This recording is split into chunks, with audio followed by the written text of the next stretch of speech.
Hello there guys, what is going on? We are live. I'm checking the comments. This is the first time I've been doing a live stream, so I'm sorry if it's a bit of a mess. Please let me know in the chat if you can hear me okay, if you can see me okay. I'm just making sure. This is kind of a test, but I'm doing it of course for a massive game, Liverpool-Chelsea, and we'll be speaking about Liverpool versus Chelsea, 0-0, the game ending at Anfield, and I want to know your thoughts about it because I'm mostly positive, and I think the reason I'm mostly positive is because of Mykhailo Mudryk.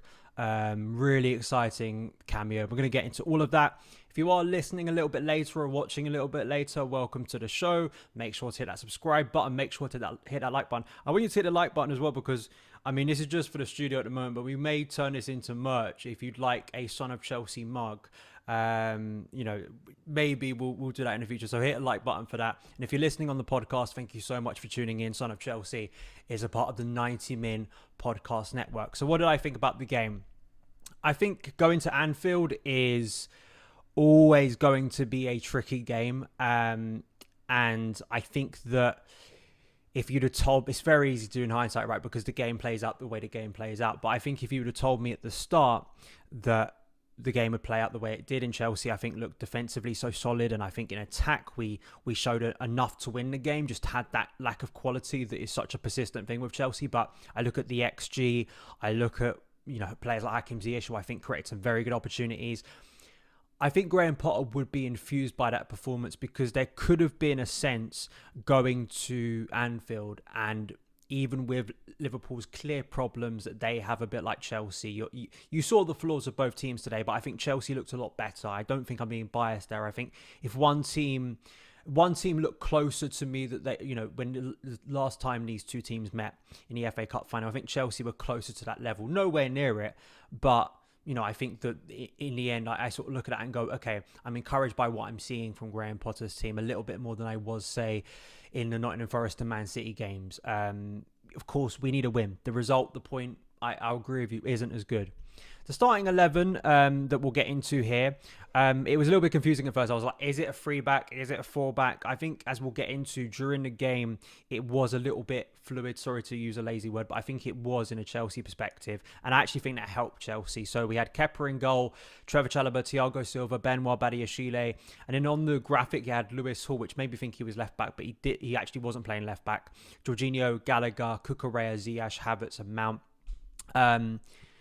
Yeah, so I was a little bit confused. It was Hall playing right wing back, was Gallagher playing right wing back, but as it became clear very early on, it was a 4-back system, and you had Lewis Hall playing in his more kind of comfortable position that we haven't seen a lot for Chelsea. I think only in the Aston Villa friendly back in December we've seen him. Sorry if I keep looking at the comments. I'm just making sure. Please hit that like button. Please let me know if everything technically is going okay. And so it started well, and we could have been 1-0 up. Of course, when we go to Anfield, there's a VAR overturn.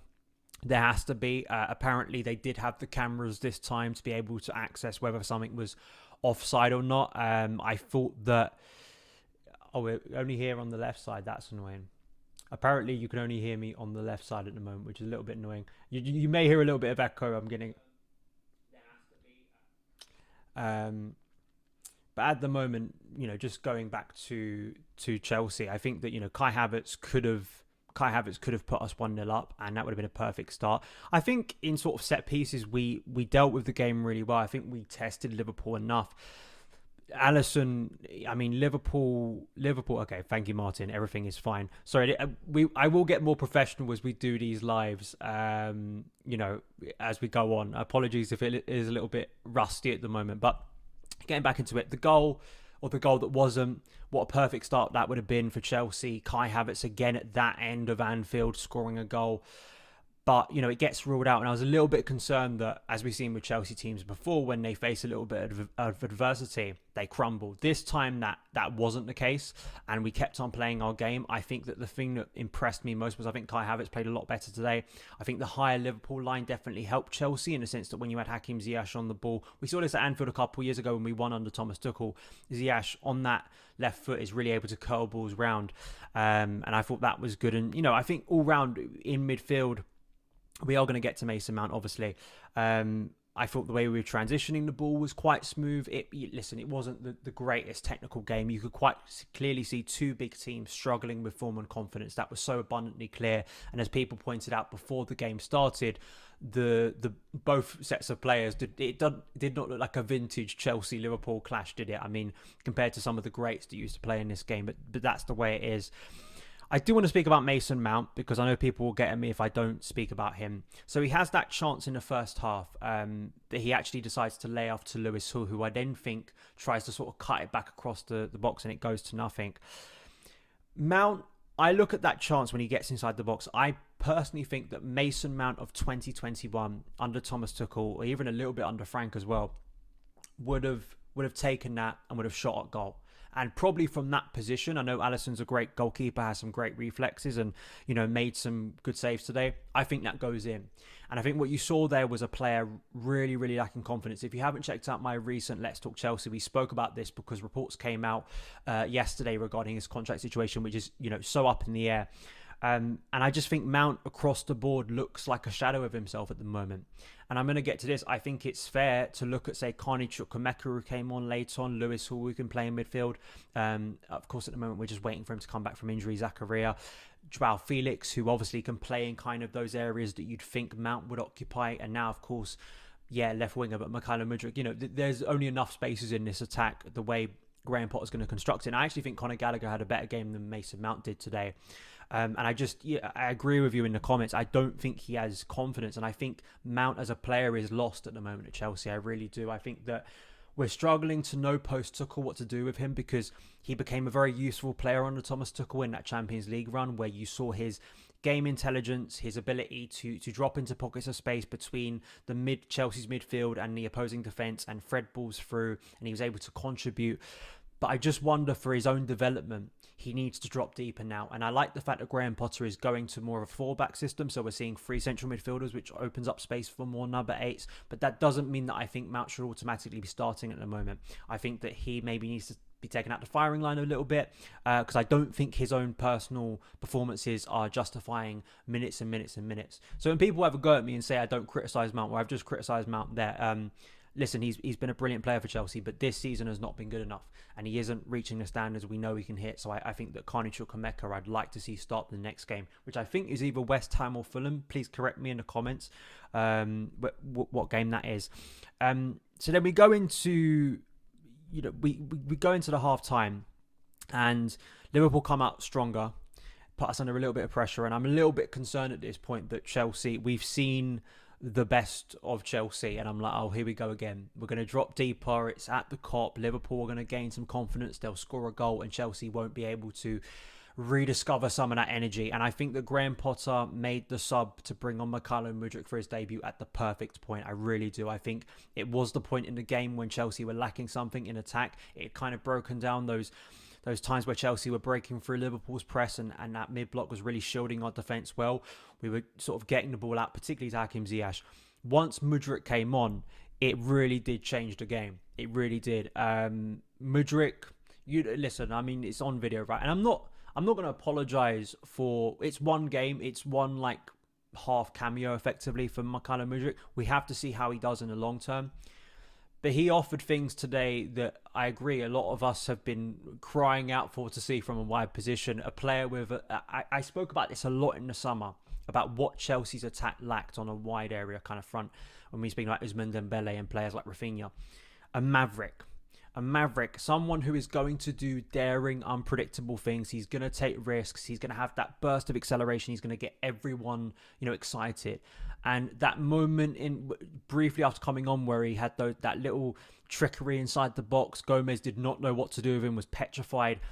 And I think you saw the rusty side of Mykhailo Mudryk. This is a guy who hasn't played since November for Shakhtar, which kind of is impressive when you think about the intensity he brought.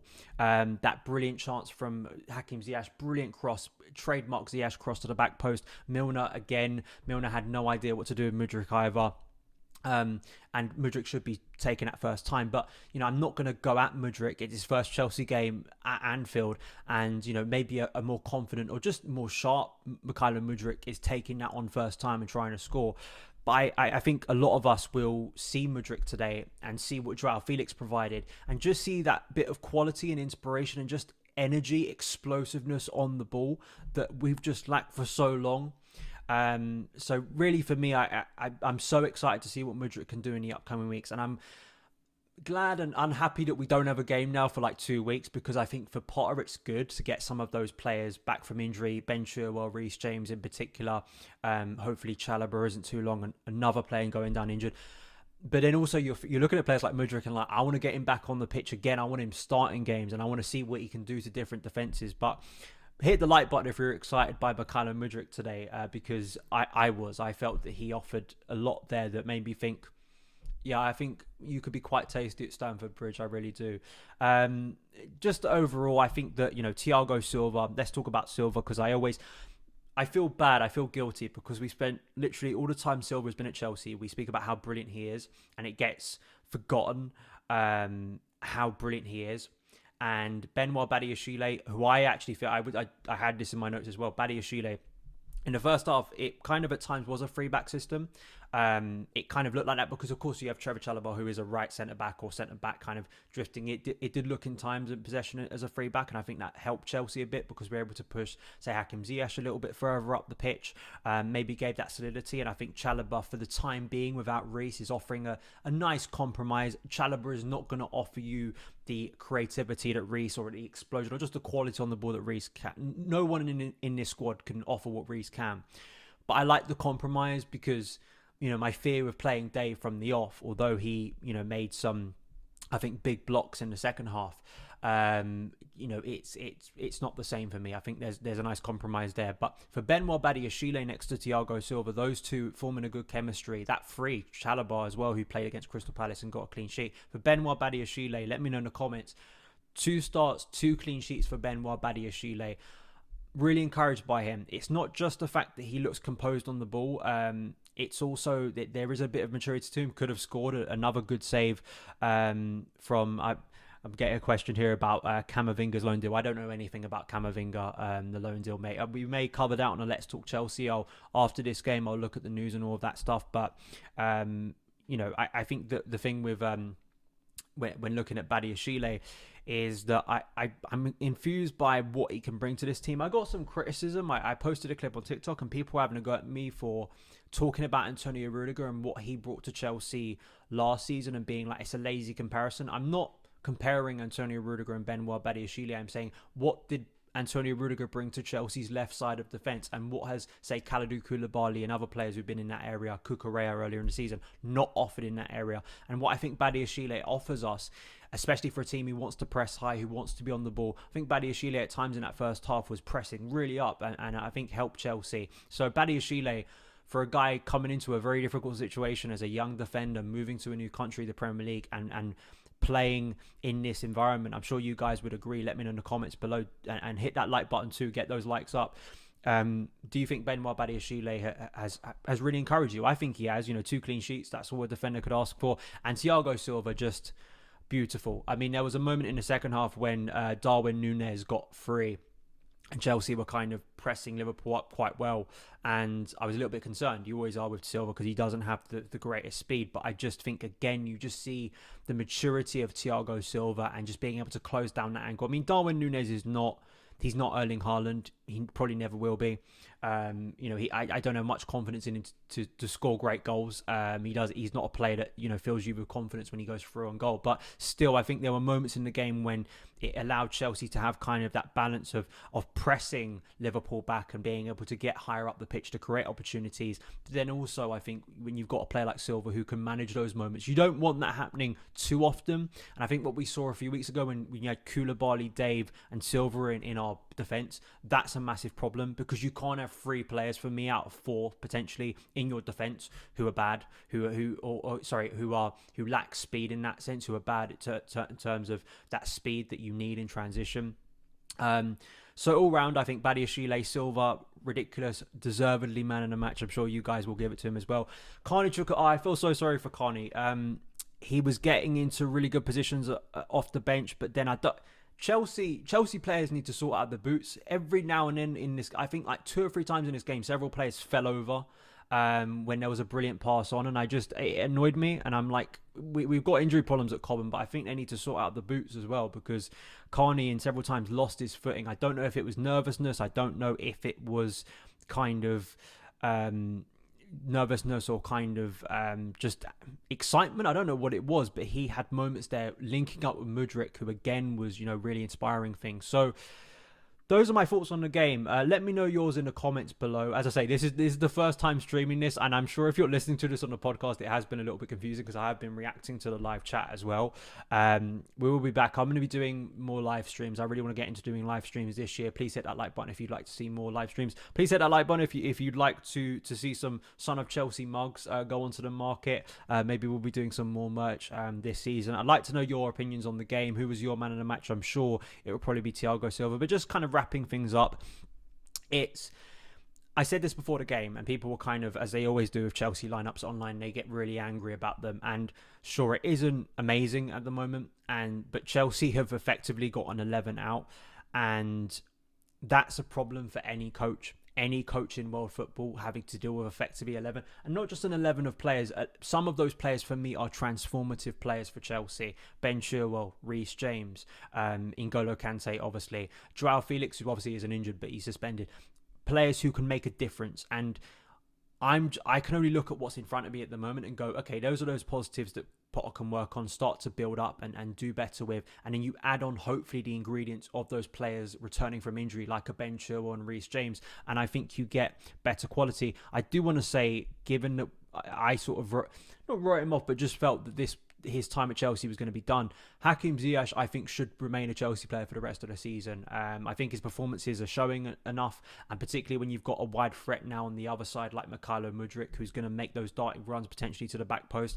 I think you keep Hakim Ziyech for the rest of the season. I don't think Ziyech probably stays here beyond this season, but it's about Potter utilising what's in front of him, particularly in a difficult point. So thank you guys for watching. Hope you enjoyed it. I will see you again very soon. Hope you have a great weekend. Chelsea, I know it could have been more amazing. We could have been dancing on the streets tonight because of a win at Anfield, which for me always makes a great season, even though it's been awful this year. But thank you so much, and I will see you again very soon. Follow me on Twitter at